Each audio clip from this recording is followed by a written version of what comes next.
Hello again, folks. So, a lot of stuff has happened in the last 12 hours with regards to the Stephen Avery case, huh? Oh my God. So, I was forwarded from several different people, first being one of my best friends, Suzanne, forwarded me this. This is an article written by a Mr. John Farrak from the USA Today Network in Wisconsin.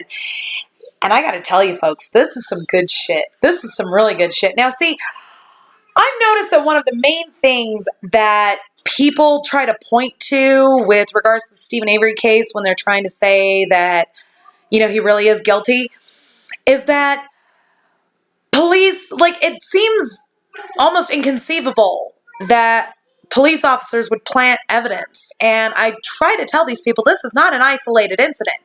It's been known to happen several times, over and over and over again. And Mr. Farrak actually came up with some good stuff here. Now, Mr. Farrak states that at the time, back in 2002, Lieutenant Lank managed the evidence room for his agency, and Lank handled the box of Avery evidence back in 2002. Motive and opportunity. And he had the fucking means. If we apply it to suspects, we need to apply it to our officers too, folks. Then he states down here that on November 8th, Colburn and Lank produced a spare key for hall box Rob 4. The lone key was found on Avery's bedroom floor. A Calumet County investigator testified the key was not on the floor during previous searches, and he acknowledged it could have been planted. If you read through the trial transcripts, you'll see it. Then in March of 2006, they got another warrant to search Avery's garage. We all know why. This time, a smashed bullet fragment containing Hallbox DNA was found near an air compressor. Funnily enough, Link was on the property at the time that was found too. In 2010, the sheriff's office named Lank as Manitowoc County's Officer of the Year. Man, those are some low standards. He retired in December of 2011 after 23 years in the department. Now in his mid-60s, he resides in Green Valley, Arizona. Meanwhile, Colburn has since been promoted and now directs Manitowoc County's detective unit. Yeah, how fucking creepy is that? Now, he then goes on to list 5 other incidences from around the country where police have admitted to planting evidence. This one is in April of 2014 in Kenosha, Wisconsin. Police responded to a car that struck a house. Now, I'm not going to give you the whole backstory. Suffice to say that they identified a suspect, and this suspect, Officer Bars took into custody. His name is Tibbs. Into custody and drove him back to the police station. The next night, Bars joined a search warrant that was being executed at Tibbs' apartment. Or no, I'm sorry, not at Tibbs' apartment, at one of the suspect's apartments. And in the bedroom found a backpack with Tibbs' ID card and a .22 caliber bullet. Bars later testified in court that he had in fact planted the bullet and ID cards inside the backpack. Bars himself did this. He testified that the .22 caliber bullet came from his own house, and he also testified he took possession of Tibbs' ID card when he drove Tibbs to the police station. He planted the evidence to bolster his agency's case against Tibbs.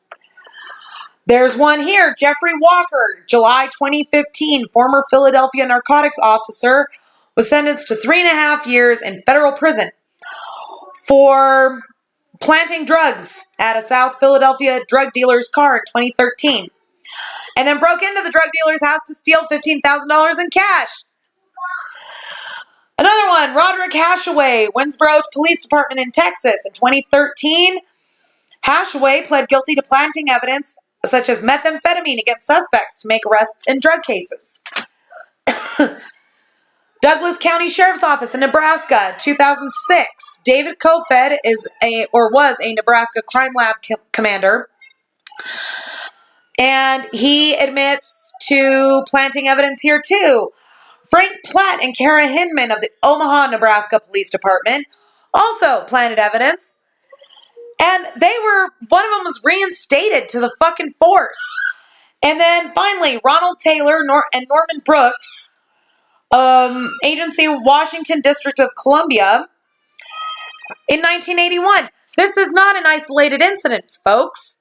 This is actually more a rule than it is an exception, which is fucking frightening. The fact remains is that this is not an isolated incident, and it would not be the first time that police planted evidence.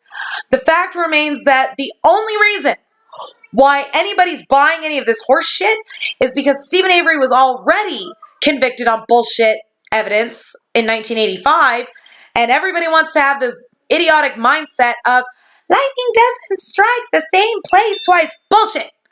I call bullshit, and it especially does in small towns where everybody knows everybody else and they hold grudges. That's the ultimate thing here, folks, is the fact that Calumet County was only too happy to wash fucking Manitowoc County's back, and Manitowoc County had a hard-on for Stephen Avery. That's it. And of course they would. He was about to cost them $36 million that most of them were going to have to pay out of their own fucking pockets. And he made them look like idiots. He made them look like fools. And he was having a Wisconsin law signed in bearing his name. Of course they were going to get upset. Don't mind them. They're just actionable because they just woke up from their nap. Folks, you have got to use your fucking heads. Now, I've had some people talk to me about my video from yesterday about the Calumet County evidence logs and how I made a big deal out of something that's so insignificant because of one black hair. And any hair can look black if it's only one strand. And I'm going, yeah, if you're fucking nearsighted and stupid. No. Black hair appears black whether it's 1, 2, or 10 fucking strands. Blonde hair appears blonde whether it's 1, 2, or 10 fucking strands. Brown hair appears brown whether you have 1, 2, or 10 fucking strands. And who the fuck told you that you know anything? Because I need to slap that fucking person. Folks, you're damn right I'm going to be nitpicky about this case. I'm going to be nitpicky about every fucking case because that's what you do in an investigation. You look at every little, teeny, tiny, minuscule, minute detail. That's the fucking point. And if you want to sit there and say that you're embarrassed for me, fuck you. I don't care. If I was embarrassed about anything, I wouldn't be fucking doing this. The fact is that I'm running this like it's supposed to be run as an investigation. And if you don't look at the details in the investigation, your ass would get fired real fucking quick. Or in Manitowoc's case, you'd get promoted. So that's what I got for this here, folks. I'll leave the link to this article down in the description. I will also leave the link for my GoFundMe campaign for Clue TV. Thank you all very much for watching and for putting up with the background noise, and we'll see you soon.